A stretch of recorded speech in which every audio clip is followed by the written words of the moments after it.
Good morning, students. Welcome to the biology class. We are going to start with our new topic, digestion in food. As we have already discussed, holozoic mode of nutrition shows 5 steps, that is ingestion, digestion, absorption, assimilation and ejection. So here we are going to start with our digestion, that is the process of physical and chemical breakdown of large and complex molecules of food into simple and small molecules by the action of digestive enzymes, so that they can diffuse into the blood through the gut wall. Gut wall means through the alimentary canal. In our previous session, we discussed about the various parts of the digestive system, that is alimentary canal and digestive gland. Now today we are going to discuss the action of the digestive glands, that is digestive enzyme, known as physiology of the food or steps involved in the holozoic nutrition. The first step is ingested food, means intake of the food is chewed and masticated in buccal cavity with the help of teeth and tongue. And the buccal cavity that contains the secretion, that is saliva, by the salivary gland makes the food soft, since the lining of the canal is soft. Saliva contains an enzyme, salivary amylase. This is very important. The name of the enzyme present in the saliva, and that is your salivary amylase. And what is the role of salivary amylase? That breaks down starch, which is a complex molecule, means carbohydrate, to give the sugar, which is simple as compared to the starch. So what you can say, what is the function of salivary amylase? That is to break the complex molecule of carbohydrate, starch, into the sugar.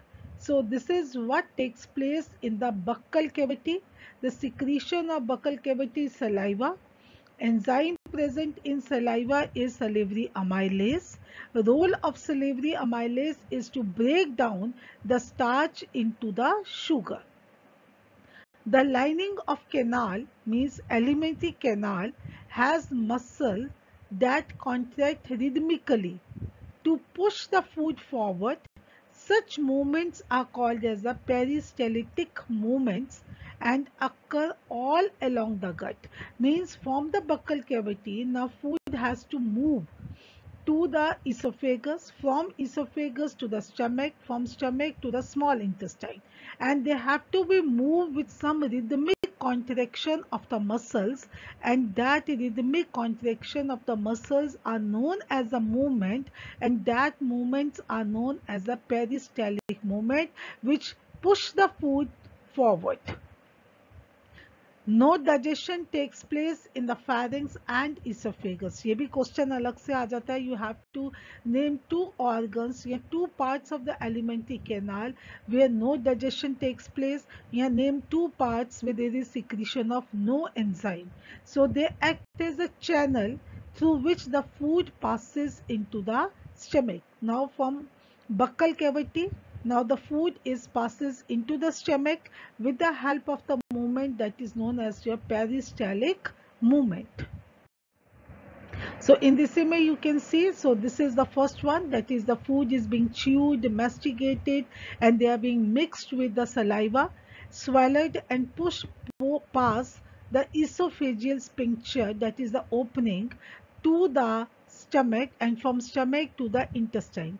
So while coming from your particular esophagus, you can see these movements. These are the contraction, or you can say the rhythmic movement of the muscles, that is known as your peristaltic movements. The next is the food is taken into the stomach through the food pipe, that is esophagus, by the movement that is called as the peristaltic movements. Now the gastric gland present in the wall of the stomach secretes gastric juice, and the gastric juice contains, number one is HCl, number two is mucus, and number third is pepsin.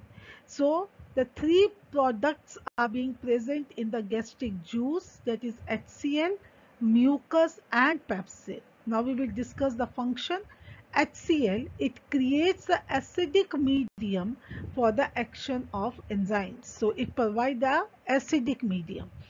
Number two, it activates pepsinogen into pepsin, because every protein enzyme is present in the inactive form and they have to convert into the active form, that is pepsin, for the action, and pepsinogen is being activated into the pepsin with the help of HCl. And the third is it destroys the bacteria present in the food. So these are three important functions of HCl. Now mucus. It protects the inner lining of the stomach from the action of the acid under the normal condition. What is mucus? That is a lubricated substance that gives a, you can say, the softening and protect the particular lining from the friction and the action of the HCl under the normal condition. Third is pepsin. It helps in digesting the proteins into proteases and peptones. So gastric juice having a three secretions, that is HCl, mucus and pepsin. HCl gives the acidic medium, activates a pepsinogen into pepsin, destroys the bacteria present in the food. Mucus protect the inner lining of the stomach from the action of HCl. Under the normal condition, it helps in digesting the proteins into proteases and peptones. From the stomach, now the food passes into the small intestine. From the stomach, the food enters the small intestine. The small intestine is the site of complete digestion of the food. So small intestine receives the secretion from, number one, from liver. Number two, it receives the secretion from pancreas. Number third, from the intestinal gland. So liver, which is considered to be the largest gland of the body, secretes bile, which is yellowish in color. They contains the bile pigments, but they contains no enzymes. But still they play a very important role in digestion. So this is very important question, that bile contains no enzymes but play the important role in digestion. Justify the statement, or you have to explain, or you have to give the functions of the bile. So the function of the bile juice, या bile pigment, it provides alkaline medium for the action of enzyme. Why? Because the food coming from the stomach, that is having the acidic medium because of the HCl, but the pancreatic enzymes, they will act only in the alkaline medium, not in the acidic medium. So that alkaline medium is being provided by the bile juice for the action of enzyme, because enzymes are very specific in their action at the specific medium. Some enzymes like pepsin will act only in the acidic medium, but the pancreatic enzyme will act only in the alkaline medium. So that's why they require the different medium for the action. Number two, which is very important, it helps in breakdown of fat into smaller globules, thus increasing the efficiency of enzymes action. A process called emulsification. What does it mean? Ki fat, as you know, they are not soluble in water and enzymes cannot act on them. So first the fat should be divided into the small globule-like structures, and then they are to be act by the enzymes. So from large globules, they convert into the simple globules with the help of bile. Bile will convert the large globules of the fats into the smaller globules, and because of that, they increase the efficiency of enzyme for the action and converting the large fat globule into the small globule and thus increasing the efficiency of enzyme. The process is known as emulsification. You can see, आप घर में एक experiment करके देख सकते हैं कि एक पानी लीजिए और उसमें आप मस्टर्ड ऑयल की 1 or 2 drops डालें. That will float on the surface. Then you mix with some stirrer, either with spoon or something. You will find small yellow color globules or droplets in whole of your container. This is what called as emulsification of fat. Try to do it and you will just came to know what do you mean by emulsification of fat. Now the pancreas secretes pancreatic juice which contain, number 1 is trypsin, number 2 is lipase, and then third is pancreatic amylase. So trypsin, that helps in digesting the protein, which is proteases and peptones in the stomach, and now the further digestion will take place with the help of the trypsin in the small intestine. Lipase will break down the emulsified fat. You have to mention here that is the emulsified fat. Pancreatic amylase for digesting the remaining starch into the sugar which is not being digested in the buccal cavity. Now the third, that is the wall of intestine, contains the glands which secretes the intestinal juice, and the enzyme present in it finally converts proteins into amino acid, which is the end product of protein, which is the soluble form of the protein, carbohydrates into the glucose, which is again the simple soluble form of carbohydrates, and fats into the fatty acid. This is CACID, and glycerol. Again, it is a simple soluble substance of your complex fat. So the end product of food is amino acid, glucose, and fatty acid and glycerol. So by this the digestion is being completed. So the end products of food is absorbed by the intestinal wall. You can see these are the intestinal wall and they are showing some finger-like projections which is called as the villi, and they are having that blood capillaries. So the small intestine is the site of complete digestion, and after the complete digestion means the formation of food into amino acid, glucose, and fatty acid and glycerol, which become simple and soluble. They get absorbed into the finger-like projections, that is called as a villi, because they are having the blood capillaries, and from that they will be distributed to complete part of your body. So absorption, so that process is known as the absorption. The end product of food is absorbed by the intestinal wall. Why? The walls of intestine contains numerous finger-like projections called as villi, which increase the surface area for the absorption. So villi are richly supplied with blood vessels which take the absorbed food to each and every cell of the body. So question comes that why the small intestine is designed as the absorption of the food. Why it is designed, yeah, what are the special characteristics that why the absorption of food takes place in the intestine? Because they contain the finger-like projections, that is called as the villi, and they are being surrounded by the blood capillaries, and absorbed food is being absorbed into the digested food is being absorbed into the blood vessels, and then they are being transported to each and every cell of the body. Next is assimilation of food. The absorbed food is distributed to various body cells by the blood, and where it is utilized for obtaining energy, that is in the form of ATP, building up the new tissues and the repair of the old tissues. So growth and the development of the body takes place, and that process is known as utilization of food, that is assimilation of food. So after the intake of food, the digestion of food takes place, starting from the buccal cavity, then in the stomach, then in the small intestine.